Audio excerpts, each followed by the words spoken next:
Good morning students, मैं sir Praveen Gupta. और आज मैं ये बात करूँगा, आपने यहाँ पर कुछ चीज़ें देख रखे हैं। ये मैं आपका टेस्ट का जो प्लान है वो यहाँ पर आपसे डिस्कस करना चाह रहा हूँ। बेसिकली पिछली बार हमारा जो अभी तक न्यूज़ थी उसमें 26 जुलाई को हमारा नीट 2020 का पेपर होना था। और जैसा कि आप सब लोगों को पता है, ये एग्जाम गवर्नमेंट ने 13 सितंबर को शिफ्ट कर दिया है। तो अब 13 सितंबर को एग्जाम शिफ्ट हो गया है, तो हमारे 1.5 मंथ का हमारे पास मार्जिन बचता है। और डेफिनेटली हमारी जो प्रिपरेशन का प्लान था उसको हमें मॉडिफाई करना होगा। तो कुछ स्टूडेंट ने मुझे फोन करके बोला था कि सर आप एक वीडियो इस चीज पर बनाएं कि अब हमारा जो न्यू सिनारियो है ड्यू टू कोरोना, उसमें हमें नीट 2020 के एग्जाम के लिए किस तरह से अपनी प्रिपरेशन करनी चाहिए। तो उसी पॉइंट पर आज मेरा वीडियो लेक्चर है यह। और इसमें मैं जो आपको थोड़ा सा बताने जा रहा हूं कि अब 2020 में जो एग्जाम होगा 13 सितंबर को, तो हमें किस तरह से अपनी प्रिपरेशन करनी चाहिए उसके बारे में मैं आपसे डिस्कस कर रहा हूं। बेसिकली जैसे हम हर सब्जेक्ट को 6 पार्ट में डिवाइड कर लें, 3 पार्ट 11th के हों, 3 पार्ट 12th के हों, तो हर पार्ट की तैयारी हम हर वीकली करेंगे, तो हमारे पास 6 वीक हो जाएंगे। और 6 वीक का मतलब अराउंड 1.5 मंथ होते हैं। जो गवर्नमेंट ने टाइम हमारा नीट एग्जाम का बढ़ाया, 1.5 मंथ बढ़ाया है। तो जो टाइम इंक्रीज हुआ है इसमें हम ये मान के चलेंगे, अब हम रॉ मटेरियल से स्टार्ट होंगे। फर्स्ट डे से हमारा 1.5 मंथ में हम 11th और 12th का कंप्लीट सिलेबस अच्छी ढंग से रिवाइज कर लेंगे। ये हमारा टारगेट रहना चाहिए कि 1.5 मंथ जो हमें एडवांटेजेस मिला है इसमें हम पूरी सब्जेक्ट को ग्रेड में अपने ले लें। तो यही इसी पर कंसेप्ट पर मैंने एक टॉपिक दिया। जैसे बेसिकली आरपीटी 1 में टेस्ट के हिसाब से प्लान कर रहा हूं कि आपको जो 12th 7th को, आज हमारे पास डेट हो गई कितनी, 5 या 6, 6 डेट है, नहीं 5 है, 5 जुलाई आज की डेट है। और आज की जुलाई के बाद, आज की डेट के बाद हमारे पास 7 डेज होते हैं। इन 7 डेज में हम अपना टारगेट रखे हैं कि हमें जो 11th का टॉपिक है सर्कुलर मोशन, वहां तक हमें कंप्लीट करना है। तो हमारा टारगेट होगा कि हम 11th का सिलेबस जो सबको सर्कुलर मोशन है वहां तक इन 7 दिनों में अपना अच्छे ढंग से पूरी थ्योरी को रिवाइज कर लें, प्रॉब्लम की प्रैक्टिस कर लें, जो भी हमारी कमियां हैं उसको दूर कर लें। और ये 7 डेज हमारे लिए सफिशिएंट है अप टू सर्कुलर मोशन तक। इसमें चैप्टर कौन कौन से आएंगे, mathematical tool, rectilinear motion, relative motion, projectile, Newton's law, friction and work power energy and then circular motion. ये हमारे इसके chapter up to circular motion में कंटेंट्स है। और हम एक टेस्ट प्लान कर लेंगे अपने लेवल पर या इंस्टीट्यूट लेवल पर कि 12 को हमारा इन सारे टॉपिक का टेस्ट हो। क्लियर। फिर आरपीटी 2 ये सेकंड टेस्ट है, जो अगले 7 डेज के बाद हमारा अगले संडे को टेस्ट है। और इसमें भी हम क्या प्लान करेंगे, जैसे अब 11th के कुछ टॉपिक हो गए, हम अल्टरनेट 11 12 11 12 इस तरह से काम करेंगे। तो अब सेकंड टेस्ट जो होगा उसमें 12 के टॉपिक होंगे, geometrical optics, wave optics, modern physics and nuclear physics. ये बहुत ही स्कोरिंग टॉपिक है और इनको हम नेक्स्ट टेस्ट में कंसीडर करेंगे। ठीक है। तो हर 7 डेज में हमने जो पूरी फिजिक्स को या पूरे सब्जेक्ट को हमने 4 इक्वल 6 इक्वल पार्ट्स में डिवाइड किया था, उसमें हम ये प्लानिंग करेंगे। और इसी तरह की प्लानिंग हमें केमिस्ट्री और बायो में भी करनी है। ये मैं फिजिक्स की प्लानिंग बता रहा हूं। थर्ड टेस्ट अगले संडे को, और उसमें सीएम का मतलब centre of mass, rigid body dynamics, SHM, string wave and sound wave, ये टॉपिक हमारे रहेंगे। इसके बाद फिर फोर्थ टेस्ट में हमारा जो अगले संडे होगा, electrostatics, gravitation, current electricity, heat transfer and capacitor, ये टॉपिक्स रहेंगे। फिर next test RPT 5 heat, heat का मतलब KTGN, thermodynamics, calorimetry, thermal expansion, ये सब हीट में आ गए। मैकेनिकल प्रॉपर्टीज में fluid mechanics, surface tension, viscosity, elasticity, ये सब आ गए। Unit and dimension, error, significant figure, थोड़ा बहुत आता है सिग्निफिकेंट फिगर, हमने हमारे केमिस्ट्री के सिलेबस में भी है तो वहां भी हमें एडवांटेज देगा। और एक्सपेरिमेंट, एक्सपेरिमेंट में हमारे 2 ही एक्सपेरिमेंट हैं, एक वर्नियर कैलिपर और स्क्रू गेज, वो।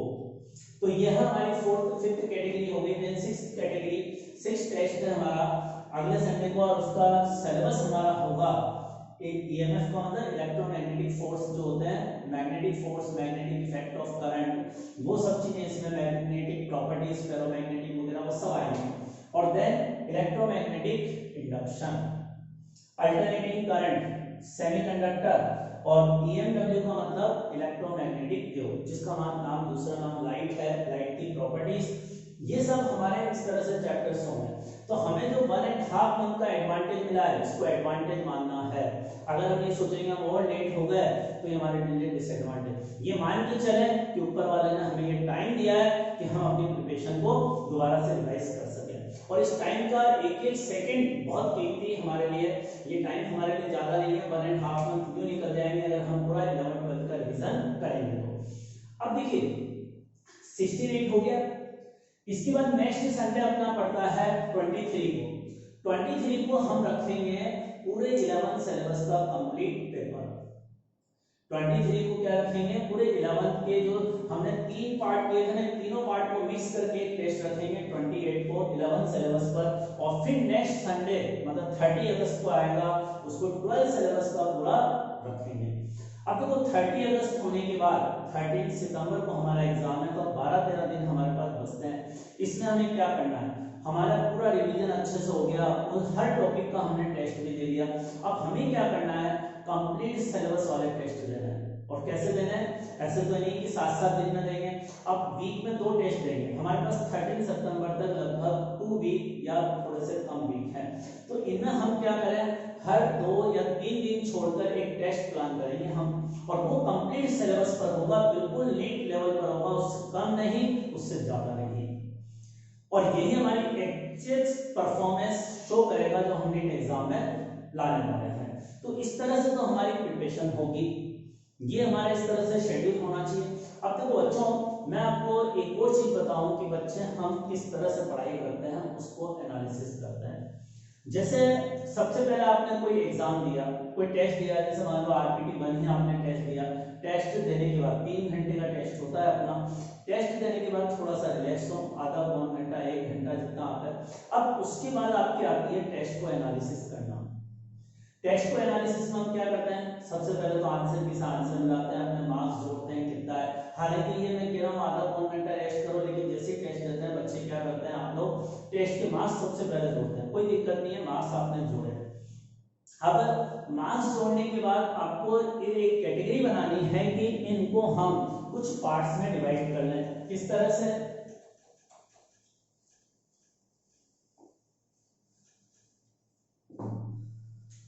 ये सब्जेक्ट वाइज बनानी है, और सब्जेक्ट वाइज में number of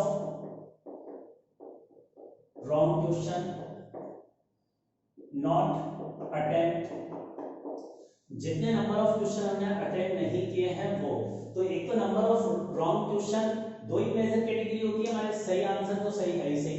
number of wrong question जो हमने फिजिक्स में, मान लो मैंने फिजिक्स सब्जेक्ट का एनालिसिस कर रहा हूं, तो फिजिक्स सब्जेक्ट में मैंने कितने क्वेश्चन रॉन्ग किए वो लिख लें। 10 किए, मान लें एग्जांपल के तौर पर मैंने 10 क्वेश्चन फिजिक्स में रॉन्ग किए। नॉट अटेम्प्टेड, मान लो 5 क्वेश्चन अटेम्प्ट ऐसे थे जो मैंने अटेम्प्ट नहीं किया। अब 10 क्वेश्चन जो आपने रॉन्ग आंसर दिए, इसका मतलब आपके -10 मार्क्स तो हो ही गए, और नॉट अटेम्प्ट में आपके मार्क्स 0 है। इन 5 क्वेश्चन के करस्पॉन्डिंग मार्क्स 0 है। तो बेसिकली अब इनको क्या करना है, तो सबसे पहले हम जैसे नंबर ऑफ रॉन्ग क्वेश्चन को देखें, इस क्वेश्चन के एक-एक क्वेश्चन को एनालिसिस करें, जो हमारे पास आंसर की मिल रही है उसको घर पे बैठ के तसल्ली से करें, क्योंकि एग्जाम में क्या होता है, हमें फावड़ तोड़ होती है, बहुत जल्दीबाजी होती है, क्योंकि 180 क्वेश्चन करने होते हैं 3 घंटे में, बहुत बड़ा टास्क होता है, इतना आसान नहीं होता। और जनरली मैंने देखा है जब स्टूडेंट घर पे बैठ के करते हैं ना, तो इनको अपनी गलती नजर आ जाती है, ठीक है। तो ये गलती आपकी नजर आ जाएगी, आपको नंबर ऑफ क्वेश्चन जो 10 हुए कहां गलत हुए, लेकिन अब ये सोचना है ये गलती क्यों हुई मेरे से।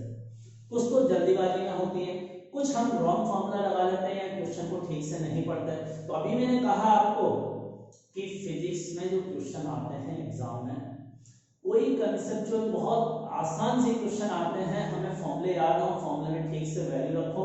वैल्यू रखते समय कैलकुलेशन पर बहुत ज्यादा फोकस करना होता है, सेंटीमीटर वगैरह यूनिट जो होती है उनको एक प्रॉपर यूनिट में कन्वर्ट करना होता है, कन्वर्जन हमें ठीक से आना चाहिए, कैलकुलेशन हमें ठीक से आनी चाहिए। बाकी ऐसा कोई कॉम्प्लिकेटेड क्वेश्चन नहीं आता कि 2-3 कंसेप्ट को मिक्स करके या 2-3 चैप्टर को मिक्स करके हमने एक नीट का पेपर में क्वेश्चन दे दिया। ऐसे क्वेश्चन आईआईटी में आते हैं, लेकिन नीट में सीधा स्ट्रेट फॉरवर्ड फॉर्मूले पे बेस्ड क्वेश्चन आता है।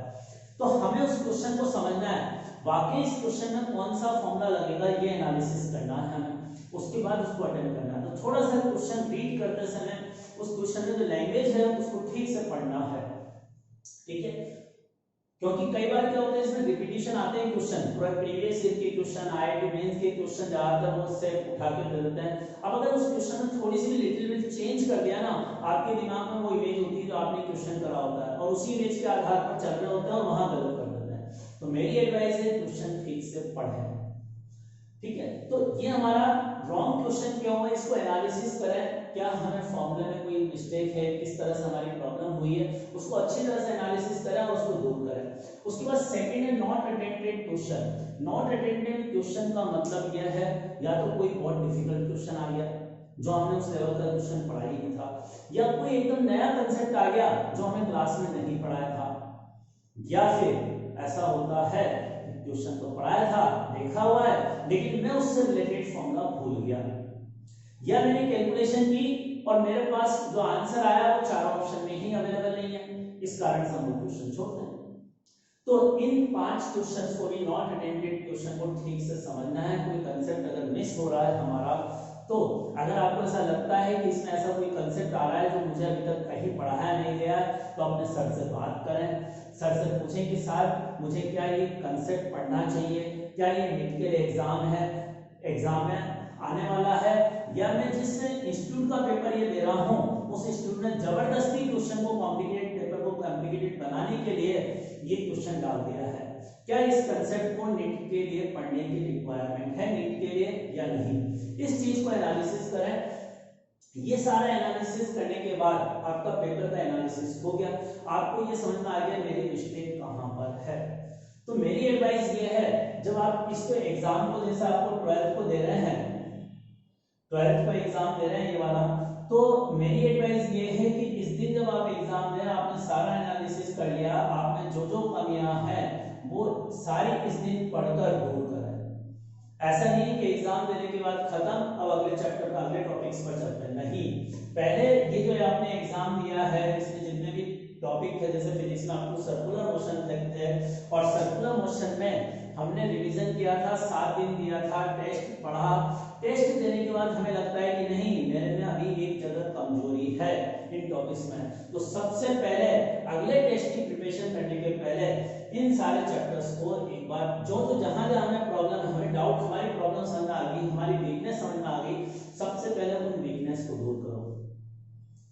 इस तरह से आपका पैटर्न होना चाहिए हर टेस्ट में, ठीक है। अब हम अगली बात करते हैं,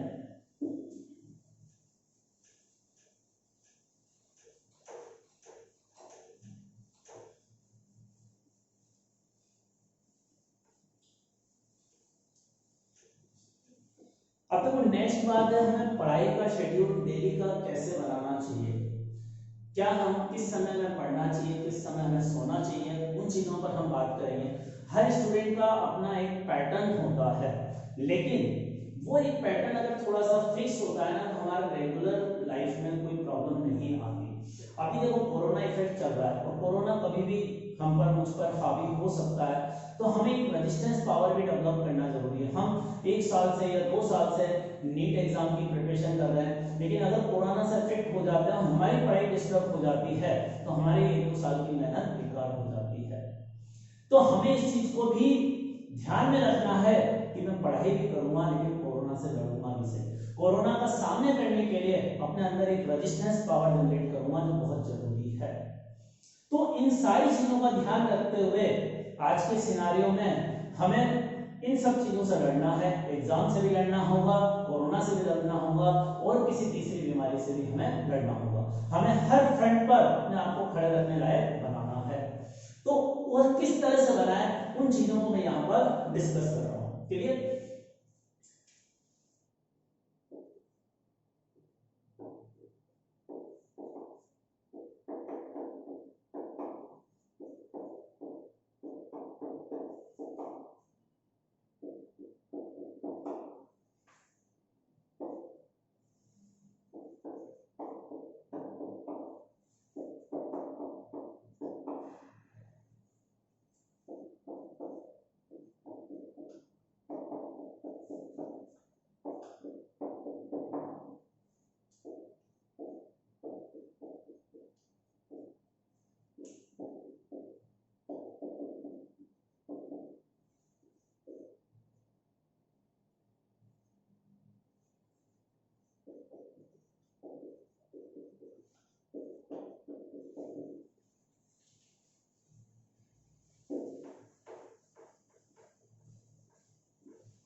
अच्छा देखिए, अब ये मैंने आपका स्टडी का प्लान बनाया है कि किस तरह से स्टडी करनी, और आप यहाँ देख सकते हैं जो मैंने स्टडी का प्लान बनाया उसमें 3-3 घंटे के स्लॉट में बनाया, क्योंकि हमारा एग्जाम नीट का एग्जाम 3 घंटे होता है, तो हमें 3 घंटे सीटिंग की कैपेबिलिटी जनरेट करनी है अपने अंदर कि 3 घंटे हम अच्छी परफॉर्मेंस दे सकें, हमें हैबिट में बनाना है।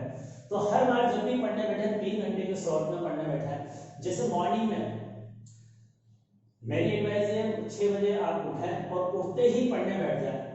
आपको कोई तैयार होने की जरूरत नहीं है, कोई नाश्ता वाश्ते की जरूरत नहीं है। 6 से 9 तक कंटिन्यूस स्टडी करें। 9 बजे आपका ब्रेक होगा, 9 बजे से 11 बजे तक आपको रेस्ट। अब रेस्ट का मतलब ये नहीं कि सो जाओ, रेस्ट का मतलब है आप अपने आप को तैयार करो, नहाओ धो, नाश्ता वाश्ता करो, पानी, और आपको अखबार पढ़ना है, न्यूज़पेपर पढ़ना है, पढ़ो, किसी दोस्त से बात करनी है, मम्मी पापा से बात करनी है, वो बात करो।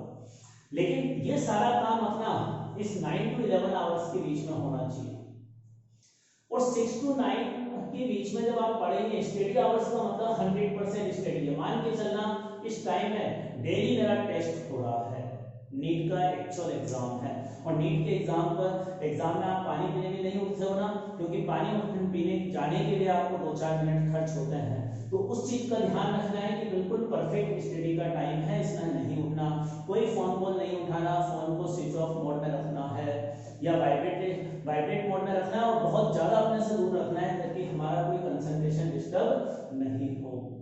ये हमें 100% स्टडी के हिसाब से टाइम देना है इसमें, ठीक है। और मेरी एडवाइस ये है कि जो टाइम दो ना 6 to 9 आवर्स, इसमें मेरी एडवाइस है एक स्लॉट में, ये एक स्लॉट कहलाएगा अपना, और एक स्लॉट में मेरी एडवाइस ये है कि एक ही सब्जेक्ट पढ़ें, सब्जेक्ट चेंज भी नहीं करें, क्योंकि सब्जेक्ट चेंज करते ही जो ताना माना होता है ना, वो हमारा 10 मिनट लॉस हो जाता है। तो हमारे लिए हर मिनट बहुत कीमती है, तो कोई भी मिनट हमें वेस्ट नहीं करना है। तो मेरी एडवाइस ये है एक स्लॉट में एक ही सब्जेक्ट पढ़ो, और पूरे दिन भर में हमें अच्छे खासे 3-4 स्लॉट मिल रहे हैं, 4 स्लॉट मिल रहे हैं, तो हम आराम से एक सब्जेक्ट कवर कर सकते हैं, ठीक है। अब 9 to 11 आपने समझ में आ गया स्टडी का प्लान कैसा होगा। स्टडी मतलब ओनली स्टडी, नथिंग एल्स, ठीक है। अब ये 9 to 11 टाइम्स आवर्स है ना, इसमें मर्जी पड़े जो करना है। अगर आपको देखो, अपन को नहाने धोने और निमटने में अगर आप अपने टाइम शेड्यूल से चलोगे ना, आधे घंटे से ज्यादा नहीं लगता, ब्रश करने में, फ्रेश होने में और नहाने में। आधा घंटा इसका, 15 मिनट खाने के, 15 मिनट आपको न्यूज़पेपर पढ़ने के, 1 घंटा हो गया। 15 मिनट आपको अपने फ्रेंड से चैटिंग करने में, फोन पे बात करने में, मम्मी पापा से बात करने में, सवा घंटा अपना निकल गया। फिर भी 45 मिनट हमारा बचता है, जिसमें हम आराम से रेस्ट कर सकते हैं, सो सकते हैं। एक कमर सीधी करने वाली बात है, नींद आने की बात नहीं, पलंग पर रेस्ट कर लिया हमने, दैट इज एक्सरसाइज। हाँ, एक और चीज, बहुत इंपॉर्टेंट चीज जो हमारी है, क्योंकि कोरोना से हमें लड़ना है, हमें इस 45 मिनट्स, इस 9 to 11 के स्लॉट में हमें अपनी एक्सरसाइज भी करनी है, रनिंग करनी है, जो मर्जी पड़ा करो, लेकिन कुछ फिजिकल फिटनेस। इवन अगर ये चीज समझ में नहीं आती है ना, बाहर नहीं जाना चाहते हो, कोरोना का इफेक्ट है, सब चीजें, अपना कमरा बंद करो और एक म्यूजिक चला लो और बढ़िया से डांस करो। और डांस जितना गंदा करोगे, जितना जंगली डांस करोगे ना, उतना आप रिलैक्स ज्यादा होगे। डांस अच्छा नहीं करना, बिल्कुल जंगली डांस करना है, पैर उधर फेंकना, इधर फेंकना, जो मर्जी आए ना दिल में, किसी को दिखाना नहीं है वो डांस आपको। लाइट और बंद कर दो ताकि अपने आप को भी वो नहीं दिखे। तो इससे अपन को जो एनर्जी मिलेगी ना, डांस से बढ़िया एक्सरसाइज कोई नहीं है अगर घर पे बैठकर आप करो। लेकिन बिल्कुल फ्री मूड में होना चाहिए वो डांस, बिल्कुल बिंदास, जैसे आपको चिल्लाना है जोर से चिल्लाओ, जो मर्जी पड़ा है करना है, लेकिन वॉल्यूम फुल रखना ताकि कहीं कोई दिक्कत ना हो। तो 9 to 11 आपको 100% बिल्कुल रिलेट करना है लाइफ में। ये 9 to 11 जो टाइम 2 आवर्स से आपके हैं, ये मान के चलना है, या आपको जैसे जिंदगी को जीना चाहते हो वैसे इन 2 आवर्स में अपना टाइम स्पेंड करना। आफ्टर दैट वापस स्टडी आवर्स। तो स्टडी आवर्स का मीनिंग वही है जो पहले था, रेस्ट का भी मीनिंग यही है। अब 2 से 4 पीएम में हमारा क्या काम होगा, नहा धोते हो यही से, अब तो लंच करना है, लंच करेंगे और रेस्ट करेंगे। एक्सरसाइज भी वहां होगी, वो सफिशिएंट अपने लेवल पर। यहाँ रेस्ट करना है, यहाँ हमें रेस्ट करना है, क्योंकि 6 घंटे पढ़ने के बाद हम काफी कुछ थक जाते हैं। हालांकि कुछ रेस्ट हमने यहाँ कर लिया, इसके बाद फिर यहाँ हम रेस्ट करेंगे। 4 to 7 वापस स्टडी, 7 to 9। अब ये 7 to 9 का जो टाइम आता है ना, इसमें हमें एक तो डिनर करना है, डिनर टाइम पे कर लेना है, 9 बजे के पहले करें तब। अब डिनर करने के बाद मैं कहूँगा थोड़ी सी वॉकिंग करें, रनिंग करें स्लो में इसमें यहाँ पर, या 7 to 9 में पहले जाकर रनिंग कर लें कुछ। और क्योंकि रनिंग एक बेस्ट एक्सरसाइज होती है जिसमें हम एनवायरनमेंट को भी देखते हैं और एक थोड़ा सा ज्यादा लोगों से मिल पाते हैं, तो 7 to 9 इसमें हम अपनी वॉकिंग, रनिंग, अगर घर के बाहर बैडमिंटन खेलने का चांस हो तो वो कर सकते हैं, छत पर अगर अपने बैडमिंटन खेल सकते हैं, व्हाटएवर भी जो भी स्पोर्ट्स एक्टिविटी है, और नहीं तो फिर अपना डांस तो है ही, डांस को तो कोई रोक ही नहीं सकता। म्यूजिक चलाया, मोबाइल में गाना चलाया फुल वॉल्यूम पर और रूम में डांस कर लिया। तो 7 to 9 ये सारी एक्टिविटीज है जो हमें हमारी बैटरी को चार्ज करना बहुत जरूरी है। कोई भी बैटरी दुनिया में ऐसी नहीं बनी जो हमेशा एनर्जी देती रहे और उसको चार्ज करने की रिक्वायरमेंट ना हो। तो हमारी बैटरी को चार्ज करना जरूरी है, और वो इसी से होगा कि हम एक्सरसाइज करें, रनिंग करें, खेलें कूदें, डांस करें। ये सब हमारी एक्टिविटीज है 7 to 9 पीएम में, जो हमें रेजिस्टेंस पावर देगी कोरोना से लड़ने के लिए। तो ये हमारा रेस्ट टाइम है। वापस 9 to 12 स्टडी आवर्स है। तो इस तरह से हमने प्लानिंग की। तो देखो आप, मैंने स्टडी को 4 स्लॉट में डिवाइड किया है, first, second, third and fourth. In 4 slot में हर बार 3 घंटे पढ़ रहे हो, तो टोटल आपकी स्टडी हो गई 12 आवर्स की, और टोटल आपका रेस्ट भी हो गया 12 आवर्स का। टोटल 12 आवर्स का रेस्ट हो गया ना। अब रेस्ट को अगर डिवाइड करूं तो मैं मानता हूं एक पर्सन के लिए, आप लोगों के लिए इस एज में 8 आवर्स की नींद अपने आप में सफिशिएंट होती है। तो 8 आवर्स की तो नींद आपकी सफिशिएंट है, और आपको नहाने धोने में और फ्रेश होने में सब में 1 घंटा एवरेज एक दिन में लगेगा। 9 आवर्स जो मैंने आपको एक्सरसाइज बताई है, एक्सरसाइज, रनिंग, डांस, इन सब की एक्टिविटी 1 आवर अपने आप में सफिशिएंट होता है। अब इसके बाद 2 आवर्स बचे हमें। 2 आवर्स में हम ये मान लें कि 1 घंटे हम अपने फ्रेंड्स वगैरह से बात करेंगे, मम्मी पापा से बात करेंगे, व्हाटएवर भी। इसके अलावा 1 घंटा भी और बचा, उस दिन को भी हम कहीं ना कहीं स्पेंड करेंगे अदर एक्टिविटीज जो आपको अभी मुझे ध्यान नहीं आ रही है बट आपके मन में हो सकती है। उन सारी एक्टिविटी के लिए ये 1 आवर है। तो हमारे पास सफिशिएंट टाइम है, और इसको कहीं रिड्यूस नहीं कर सकते। 8 आवर्स की स्लीपिंग हमें बहुत जरूरी है। ये मान के चलना, अगर आपने अभी मोटिवेट होकर 6 घंटे ही सोए और काफी सारे 12 की जगह 14 घंटे या 15 घंटे पढ़ लिए, तो आप 14-15 घंटे एक दिन पढ़ सकते हो, लेकिन हमें ये स्लॉट 13 सितंबर तक चलाना है, वो पॉसिबल नहीं है। तो हमें ऐसा नहीं है कि आज मुझे भूख बहुत ज्यादा लगी, 2 दिन का ही मैं एक साथ खा लूं। एक साथ 2 दिन का भोजन नहीं कर सकते। उसी तरह से हम पढ़ाई भी प्रॉपर रूटीन में करेंगे, एक साथ नहीं करेंगे। तो 12 आवर्स की पढ़ाई अपने आप में बहुत सफिशिएंट होती है, मोर देन सफिशिएंट होती है नेट को क्लियर करने के लिए, कहीं कोई प्रॉब्लम नहीं है। तो ये हमारा स्लॉट होना चाहिए स्टडी का। और तो हमारे की पॉइंट्स क्या है? अच्छा, इसमें कई स्टूडेंट क्या करते हैं, नाइट में 2 बजे तक, 3 बजे तक, कोई तो 4 बजे तक पढ़ता है। मैं उनको एडवाइस करूंगा ये सब चीजें बंद कर दें, एक प्रॉपर चैनल बनाया, अपना प्रॉपर पैटर्न बनाया। रात में ज्यादा देर तक स्टडी नहीं करनी है। डे टाइम में जो स्टडी होती है उसमें रिजल्ट ज्यादा अच्छा आता है। रात में तो केवल टाइम बर्बाद होता है, उस टाइम को हमें सेव करना है। इसके अलावा आप देखिए, जैसा मैंने, अब कई स्टूडेंट को होता है सर वो कंसेप्ट नहीं आ रहा, मुझे कोई टॉपिक मुझे समझ में नहीं आ रहा, और आजकल क्लासेस भी नहीं लग रही, ऑफ चल रहा है, लॉकडाउन चल रहा है, कोरोना के कारण कहीं जा नहीं सकते, हम घर पे बैठ के। तो मैंने आप लोगों के लिए यूट्यूब पर बहुत सारे वीडियो बना रखे हैं, मोर देन 100 वीडियोस मैंने हर चैप्टर के हिसाब से बना रखे हैं। कुछ चैप्टर अभी बाकी हैं, लेकिन मैं कोशिश कर रहा हूँ आपके लिए मैं जितनी ज़्यादा मदद कर सकूँ उतनी ज़्यादा मदद करूँगा। 11th और 12th के काफ़ी सारे टॉपिक्स के मैंने वीडियो बना रखे हैं, वो यूट्यूब पर आपको अपलोड कर रखे हैं। आप कभी भी उन वीडियो को देख सकते हैं, कितनी भी बार देख सकते हैं, और अपनी फिजिक्स की तैयारी में कोई प्रॉब्लम आए तो मुझसे कॉन्टेक्ट कर सकते हैं। इवन मैंने प्रॉब्लम्स का व्हाट्सएप ग्रुप भी बना रखा है, और उस व्हाट्सएप ग्रुप में हम प्रॉब्लम डिस्कस भी करते हैं। हालांकि जो मेरे से व्हाट्सएप ग्रुप में जुड़े हुए हैं, मैं पिछले 4 महीने से ये काम कर रहा हूँ यूट्यूब पर वीडियो लेक्चर डालने का। मतलब ये मान के चलो हमारा 22-23 को लॉकडाउन शुरू हुआ था, और 22-23 मार्च को तभी से मैं ये पूरा प्लानिंग कर रखा हूँ। तभी से मैंने एक व्हाट्सएप ग्रुप बना दिया था, यूट्यूब पर बीच वीडियो अपलोड करने लग गया था और आप लोगों की मदद कर रहा था। लेकिन अभी लास्ट कुछ 15 to 20 डेज मेरे बैक पेन है, और उस कारण से मैं ज़्यादा सीटिंग नहीं दे पाता हूँ। उस कारण से थोड़ा व्हाट्सएप ग्रुप पर जो डाउट्स वगैरह है मैं उनको ज़्यादा अटेंड नहीं कर पा रहा हूँ, उसके लिए सॉरी फॉर दैट। लेकिन मैं कोशिश करूँगा जितना ज़्यादा आपको डाउट्स को मैं दूर कर सकूँ दूर करूँगा। और लेकिन इसमें मेरी आप लोगों को जो वापस से एक एडवाइस है, अपना टाइम स्लॉट फिक्स करें और अपना टारगेट फिक्स करें, क्योंकि आप बिना प्लानिंग के काम करेंगे तो ये बिल्कुल रैंडम मोशन होगा। जैसा आप जानते हो ना कि कंडक्टर में बहुत सारे फ्री इलेक्ट्रॉन होते हैं, और उनकी जो एवरेज स्पीड होती है वो 10⁻⁶ मीटर पर सेकेंड होती है, लेकिन करंट 0 होता है। जैसे हम इलेक्ट्रिक फील्ड लगाते हैं तो एक डायरेक्शनल वेलोसिटी मिलती है, ड्रिफ्ट वेलोसिटी, और उस ड्रिफ्ट वेलोसिटी की रेंज बहुत कम होती है, मिलीमीटर पर सेकेंड के ऑर्डर की होती है, लेकिन करंट उसी के कारण फ्लो होता है। तो बेसिकली जो करंट फ्लो कराना है इसके लिए एक इलेक्ट्रिक फील्ड चाहिए, एक मोटिवेटिंग फैक्टर हमें चाहिए, और वो मोटिवेटिंग फैक्टर है हमारी प्रॉपर प्लानिंग। हमारी प्रॉपर प्लानिंग होनी चाहिए अगर हम इस चीज को अच्छा करना चाहते हैं तो।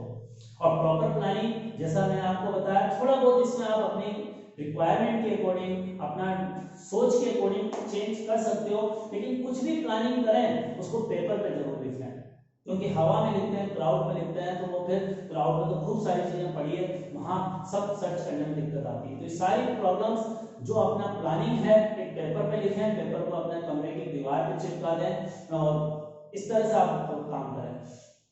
प्रॉपर प्लानिंग होनी चाहिए। ये टॉपिक्स मुझे इस डेट तक कंप्लीट करने हैं, और जब हमारे पास कंप्लीशन का भावना होती है ना तो वो कंप्लीट हो भी जाते हैं, प्रॉपर वे में कंप्लीट होते हैं।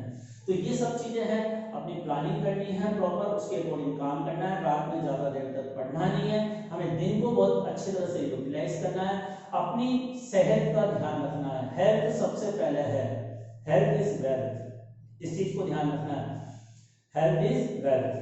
तो इस चीज का हमें बहुत ध्यान रखना है, अदरवाइज हम कोरोना से लड़ नहीं पाएंगे, और कोरोना से अगर इफेक्ट आ गया हम पर तो हमारे पास रेजिस्टेंस पावर कम है, तो हम पढ़ाई नहीं कर पाएंगे। ठीक है, क्लियर हुआ? जैसे एक स्टेटमेंट हम ये कहते हैं, वर्क विदाउट सक्सेस, मतलब अगर हमें कुछ सक्सेस पानी है तो हमें काम करना होगा, बिना सक्सेस वर्क के सक्सेस पॉसिबल नहीं है। और जहां भी पूरी दुनिया में कहीं भी सक्सेस जो है वर्क के बाद ही आती है, हम काम करते हैं उसके बाद हमें सफलता मिलती है, except dictionary. Dictionary is the only place where success get before work. तो ये चीज हमें ध्यान रखनी है, हमें अपना काम करना है, काम से हमें जी नहीं चुराना, खूब मेहनत करनी है, मेहनत खूब करनी पड़ेगी। यहाँ से मान लो आज से मैंने तो मेरा तो 1 साल, मतलब ये मान लो कि यहीं से मेरा फर्स्ट 0 डे शुरू हुआ है, और मेरे पास 1.5 से 2 महीने हैं, इसमें मुझे पूरी जान लगा देनी है पढ़ाई के प्रति। लेकिन पढ़ाई के प्रति जान लगानी है, लेकिन अपनी एक्टिविटीज जो 2-2 घंटे में स्लॉट में अपनी इच्छाएं को मारना भी नहीं है, हमें अपनी इच्छाएं भी पूरी करनी है, क्योंकि लाइफ हमेशा चलती रहेगी, लाइफ में हमेशा स्ट्रगल है। आप एमबीबीएस में एडमिशन ले लोगे, वहाँ 4-5-6 साल पढ़ोगे, वहाँ भी खूब स्ट्रगल है, वहाँ भी पढ़ोगे, उसके बाद नौकरी करने लग जाओगे, अपना खुद का क्लिनिक खोलोगे, वहाँ भी खूब सारी पढ़ाई है, खूब सारे एफर्ट्स करने पड़ते हैं। जो लोग मेहनत करते हैं वो आगे लगातार मेहनत करते रहते हैं, लेकिन हमें अपना लाइफ का शेड्यूल ऐसा बनाना है, मेहनत भी हमें आनंदित करे, मेहनत में भी हमें आनंद अनुभव हो, और उसके लिए जरूरी है कि हम अपनी इच्छाओं को 100% नहीं मार रहे हैं। उनके लिए भी कहीं ना कहीं टाइम स्लॉट रखें। किसी को पोएम लिखने का शौक है, किसी को राइटिंग का शौक है, किसी को गाने सुनने का शौक है, तो ये 2-2 आवर्स के जो स्लॉट है उन्हें जरूर अपना ये शौक पूरा करना है, क्योंकि ये सारे शौक भी हमें एनर्जी देते हैं और बिना एनर्जी के हम वर्क नहीं कर सकते। क्लियर? तो ये सारा वीडियो लेक्चर मेरा आज का ये था कि 2020 वाले जो स्टूडेंट्स हैं मैंने उनके लिए फोकस था, लेकिन बाकी जो 11th-12th क्लास में अभी जो बच्चे पढ़ रहे हैं 2021 में एग्जाम देंगे उनको भी इन चीजों का ध्यान रखना है। Okay then, thank you.